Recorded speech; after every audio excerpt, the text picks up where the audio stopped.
The first... Now, sir, how has the scheme worked in the interim period? Well, the following figures, I think, tell their own story. During the war, before the passing of this act, under the interim scheme that was made, the number of disabled accepted eligible under the act or the interim scheme is now 221,000. The number interviewed in hospitals or at our offices is 200,000 men and 10,000 women. The number who have been placed in employment and found work after interview is 144,000. And the number in training is 15,000 at the present moment. With the casualties now going on at the front, this will be increased. Despite the exceptional opportunity, prevention is better than cure. We will do our best where the inevitable happens, but I'd like to reduce the inevitability to the lowest possible point. That's the principle, and no one must stand in the way of making those great adjustments. Equally, that's prevention. That's prevention, ladies and gentlemen. Equally in industry, anything we can do to rehabilitate our people, we'll do.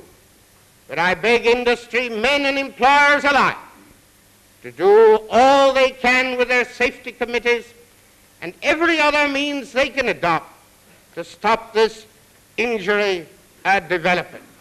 Sir, I'm afraid I've kept the audience a long time, but I take this opportunity of going rather lengthily into this problem because I'm glad to have been, at least to have had the opportunity that after 30 years of deputizing to try to get some act on the statute book, it fell to my lot, owing to the war and for no other reason.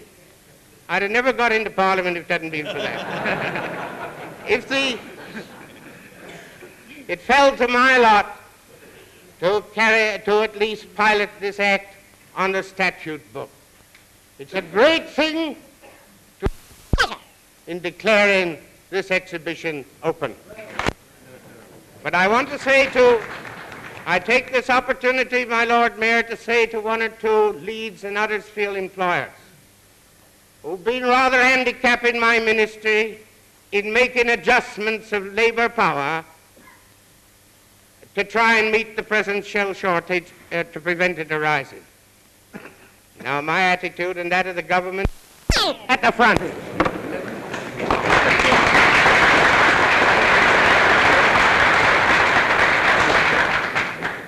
Lord Howard, ladies and gentlemen, my task is an easy one. I'm merely here to introduce the Right Honourable Ernest Bevin to you, whom you all know very well, so you don't want him introducing to you really, who is here to open the exhibition. Now, in about 25 years of public life, welcoming Mr. Bevin on his return to Leeds, My Lord Mayor, Lady Mayoress, my Lord, ladies and gentlemen, I should like at the outset to express my great pleasure today at seeing so many people present and taking such an enormous interest in this question of disablement and rehabilitation, our national life and liberty. Sir, there is no doubt that the passing of the Disabled Persons Act have been one of the most important steps taken by Parliament in dealing with this difficult and what seemed to a good many an almost insoluble problem. The passing are equally important whether he is born with a disablement.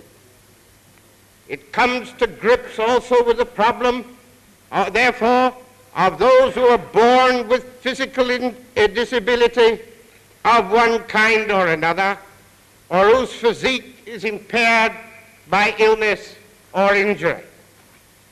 It lays down our determination as a country that these good people shall not be allowed to remain objects of charity and dependent upon the help of their friends, but they should be put in a position to earn an independent livelihood.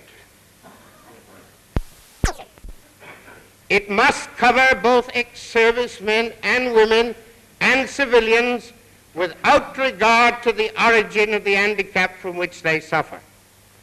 The old idea that the sins of the father must be visited upon the children must go. And where they are handicapped... And asking him now if he will declare this exhibition open.